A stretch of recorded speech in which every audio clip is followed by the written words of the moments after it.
Hello everyone, पुन्हा एकदा स्वागत आहे तुमचं राजेश्री ऑल इन वन चॅनलमध्ये।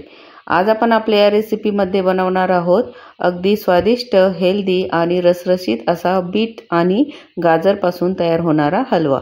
हा हलवा बघितल्यानंतर नक्कीच तुमच्याही तोंडाला पाणी सुटले असेल। चला तर मग वेळ न घालवता रेसिपीला सुरुवात करूया। हलवा बनवण्यासाठी इथे मी 4 ते 5 गाजर आणि 3 बीट घेतलेले आहे। सर्वात अगोदर आपण हे स्वच्छ असे धुवून घेऊया। इथे मी ऑरेंज कलरचे गाजर वापरलेले आहे आणि हे बीटही मी स्वच्छ असे धुवून घेतलेले आहे।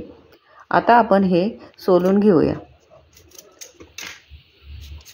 शक्यतो सोलूनच आपल्याला हे किसून घ्यायचे आहे। इथे मी आता या सर्व गाजरचे साल या पद्धतीने काढून घेणार आहे।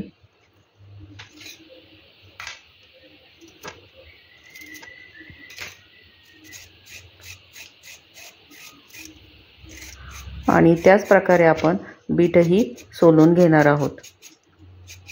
सर्वात अगोदर बीटचा दोन्ही साइडचे टोक आपल्याला हे काढून घ्यायचे आहे आणि त्यानंतरच आपल्याला हे बीट सोलून घ्यायचे आहे।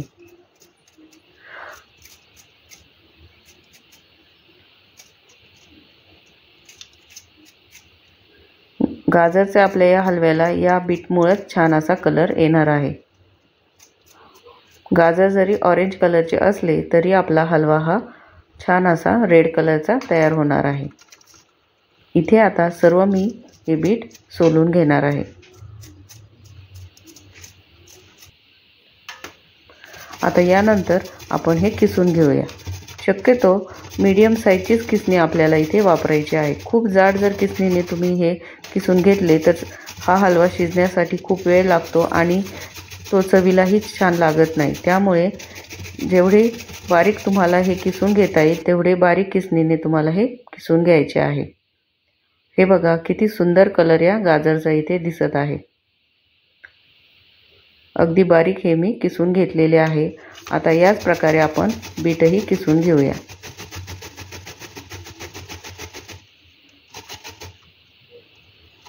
दोन्हीही पदार्थ अगदी हेल्दी आहे आणि बीटमुळे तर रक्ताचे प्रमाण हे शरीरातील रक्ताचे प्रमाण वाढवण्यासाठी बीट आपण हे खातो, पण बऱ्याच वेळेस मुलांना हे आवडत नाही।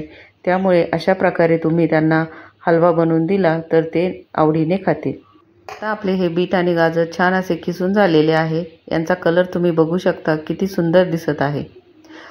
आता यानंतर कढईमध्ये आपण 2 चमचे तूप टाकून घेतलेले आहे आणि या तुपामध्ये आता आपण किसलेले गाजर आणि हे बीट छान असे फ्राय करून घेऊया। साधारणतः 5 ते 6 मिनिट मीडियम फ्लेमवर आपल्याला हा हलवा फ्राय करून घ्यायचा आहे। आपण हा हलवा कशा प्रकारे फ्राय करून घेतो त्यावर हलव्याची चव ही अवलंबून असते। जर तुम्ही हाय फ्लेमवर झटपट हा हलवा फ्राय करण्याचा प्रयत्न केला तर तुमच्या हलव्याची चव ही अजिबात चांगली लागणार नाही। त्यामुळे मीडियम फ्लेमवर आणि सतत हलवत राहून आपल्याला हा किस छान असा फ्राय करून घ्यायचा आहे। तुपामध्ये हा छान असा फ्राय झाला पाहिजे। बीट वापरल्यामुळे तुम्ही इथे बघू शकता या हलव्याला किती सुंदर असा कलर आलेला आहे। इथे आता आपले 5 ते 6 मिनिट हा हलवा छान असा फ्राय करून झालेला आहे आणि तुम्ही इथे बघू शकता साईडला मी दूधही गरम करण्यास ठेवलेले आहे। दुधाचे प्रमाण हे किती वापरायचे हे ठरवायचे असेल तर 2 वाटी जर तुम्ही कीस वापरणार असाल तर त्यासाठी 1 वाटी दुधाचे प्रमाण हे तुम्ही घेऊ शकता। हे बघा इथे आपला हा कीस छान असा फ्राय झालेला आहे। आता यामध्ये आपण गरम दूध ओतून घेऊया। दुधाचे प्रमाण हे आपल्याला शक्यतो कमीच ठेवायचे आहे, कारण की आपण हा कीस तुपामध्ये छान फ्राय केलेला असल्यामुळे अगदी कमी दुधामध्ये हा शिजतो।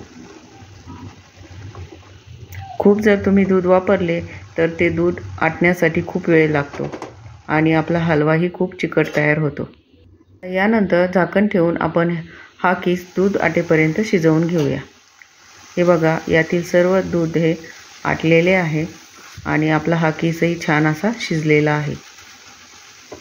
आता यामध्ये बरेच जण साखरेचा वापर करतात, पण इथे मी थोडासा गूळ आणि थोडीशी साखर वापरणार आहे।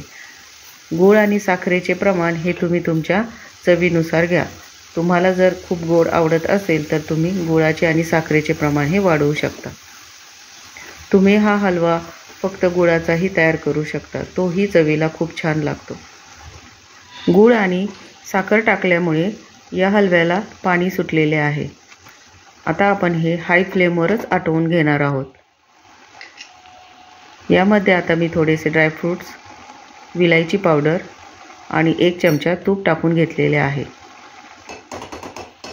आता हाय फ्लेमवर आपण झटपट हे पाणी आटवून घेऊया, कारण की आपला हा केक छान असा अगोदरच शिजलेला आहे, त्यामुळे हाय फ्लेमवर आपण आता हे आटवून घेऊया।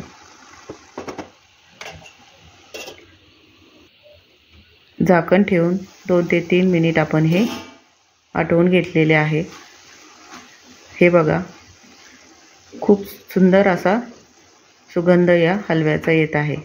विलायची पावडरमुळे आपला हा हलवा अगदी स्वादिष्ट तयार होतो।